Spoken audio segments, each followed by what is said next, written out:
Hi, I'm Graham Swan. Sports Vibe TV? No. No. No. No.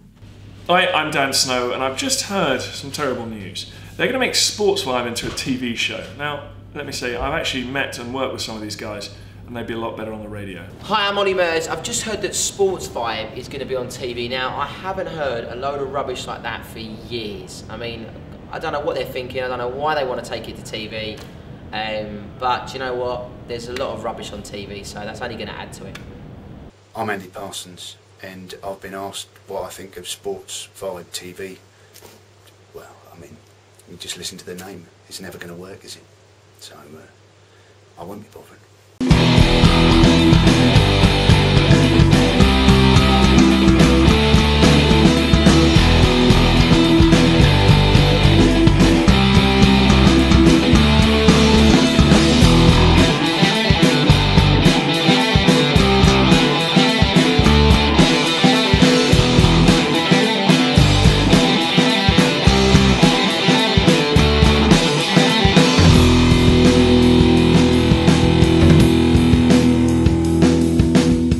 Let's meet our wonderful studio guests. She is the First Lady of Rowing. 3 successive Olympic silver medals, so it's not too shabby at all. 6 world titles as well, and in her spare time she likes to hang around prisons and talk to murderers. Right, and he has won 6 world titles, 11 European titles and 2 Commonwealth golds, and he was the official flag bearer for Team GB at the 2000 Olympic Games in Beijing, his 5th Olympics. Not only that, he's won Weakest Link and the star of Strictly Come Dancing. Well, let's bring them on. Ladies and gentlemen, Catherine Granger and Mark Foster. Take a seat. Welcome. Ooh. Wait a minute, let's get this right. We've got 6 world titles with Kath, 6 world titles with Mark. It makes my 1 world title look a little bit rubbish. Come on, bring to the table. What have you got? 11th in the World Air Guitar Championships and 18th in the World Ice Golf Championships. I beat 5 Inuits. Fantastic. That's amazing. I can't Right. complete that. I think we should move on, Ian. Oh, I okay. think we should move on.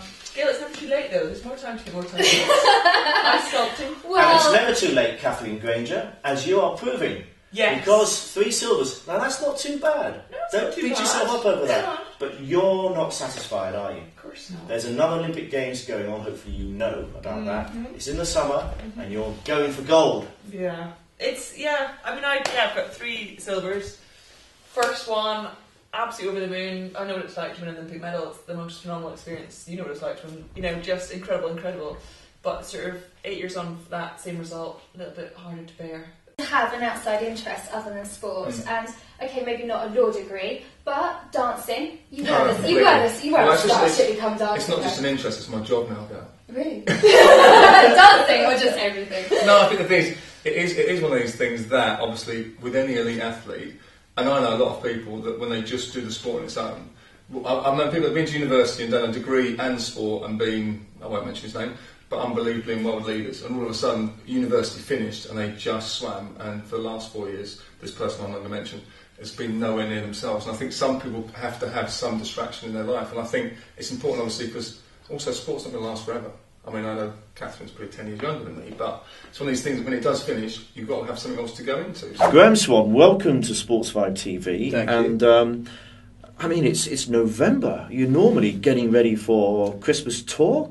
What are you going to do with yourself? I'm not really sure, to be honest. I'm going to reintroduce myself to my child, who, after... Is that the child inside you, or the real child? He's never really gone anywhere. The real boy, who's 8.5 months old now, and has seen me for about, probably all things considered, 30 days of that. So I'm looking forward to it. The wonderful Graham Swan. I mean, what a character. I love his tweets. Are there people like that in your sport? Bit of a joker. Or you are. I think when I first made the team, senior team, I was 15 years of age, and I was the young little joker, as it were. But there had been a lot of different characters. 1954, by the way. No, there were lots of different characters. James Hickman was a character who you know, but the thing is, I spanned the team 3 decades as well. So there was always one that came on and off, but there was one consistent person, which was me. So I think in my place. But no, I think going to the Olympic Games and the Commonwealth Games, you're around all the other teams, and I think swimmers are quite playing until they finish their competing, that is. And now for some live action. Please welcome to this show World Keepy Uppy record holder, Dan Magnus. Over to you.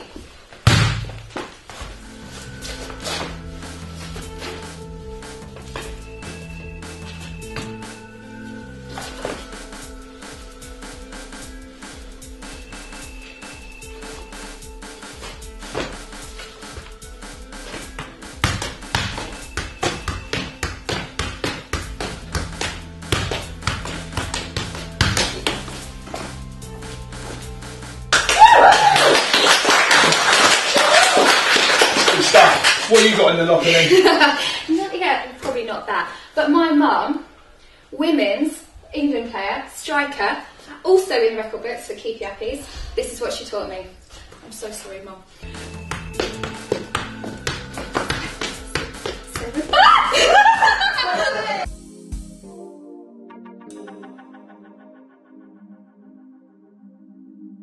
It's just a very simple. As soon as you mention the word couscous to people, they think of bland, don't they? They do. Well, it's a bit like Marmite, isn't it? You either love it or hate it. Yeah, but I think it has a bit of a bad reputation. So the challenge for me, and John actually said when he heard I was cooking it, was there better be a lot of flavour in this, because couscous on its own can be not great. So I was kind of trying to think of ways that I could really spice it up. And I thought, if you're going to go down, I got to the stage of the programme where I don't know whether it's a rugby related thing or not, but if you're going to go down doing what you want to do. Are those judges really scary? They were scary. I mean, I remember the first day of MasterChef, your first challenge, you don't meet John or Greg, so your perception of them you don't really know, you only ever see them on the telly being really mean to people. And so they keep you apart from the judges? You don't get a nice little cup of coffee first, a handshake? No cup of coffee, no nothing. Lovely people, everyone at Shine and who makes the show, great people. And your first introduction to John and Greg are those doors, those MasterChef doors opening. You walk across about a 20-yard walk, camera straight on you, lights, no talking, across to them, both stood, and I like to say hello, how you doing, good to see you, nice to see you here, da-da-da, bits and pieces, have a little bit of small chat. Nothing. Judgment. Please don't.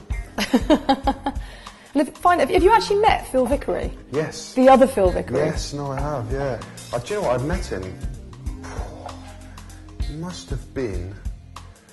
I've done Ready Steady Cook with him, and I reckon it must have been 15 years ago. Really?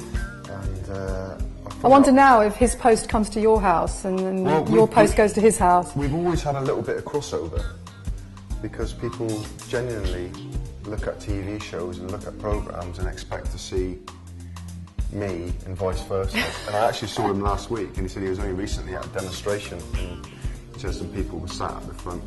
And they're like, oh yeah, my wife bought me these tickets to see Phil Vickery, and huge rugby fans. And he's like, really?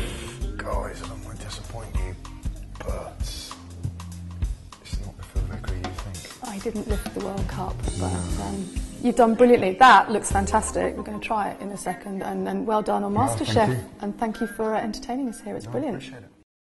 That looks absolutely delicious. I'm slightly in love with this kitchen as well. Well, you mentioned you've not been near MasterChef. No. Yeah.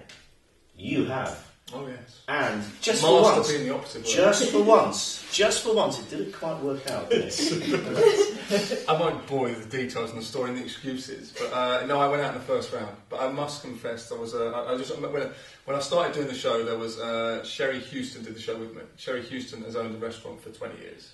So she said, I don't cook, but you're going to know a little bit. And she said you're not making any excuses, didn't you? No excuses. No. Yeah. There's another lady called Sinetra, an actress, and she walked in and she thought she was doing Ready Steady Cook.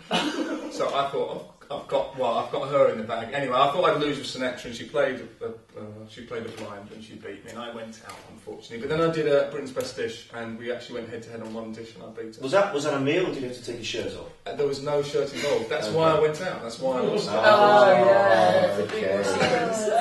Moving on, we are very, very lucky to have a very special guest with us, all the way from Bloemfontein. He is South Africa's most successful and well-known rugby coaches. Over to you, Skulk. A lot of people ask me about winning a game of rugby, and I tell them it's a simple game, but you've got to have discipline. Now, I get discipline from my players by breaking their spirits. So, case in point, just the other day, me and the guys actually laugh about this a lot now. I took a rifle along to training, and I said, strip off, you must live in the wild for 2 days. If you come back to the ranch, I will shoot you. A lot of people question my methods, but I say you can't argue with the results. A lot of people say to me, this is not appropriate behaviour for a school's under-14 rugby coach. And I say to them, we have a saying in the Transvaal. You can teach a pig to dance, but you can't take it to water. We're now joined by James Moon from the big Manchester band Stop the Blackout, and you're all City fans, is that right? 3 of us are. One of us is a Stockport fan. Stockport? That's the drummer, yeah, unfortunately. You've got to give him grief for that. It gets plenty of grief, trust me. What's it like being a City fan? Brilliant at the minute, you know. It can't get any better at the moment. I mean, you must have. Are you one of these Johnny-come-latelys, or have you supported them all your life? I've been a big fan, you know, most of my life. So you felt the pain? I felt the pain, you know, and I'm beginning to hopefully feel the glory. Fantastic, yeah. All right. Brilliant. Well, listen, thanks for watching, everybody, and to see us out tonight, James Moon from Stop the Blackout with the new single, Headlights.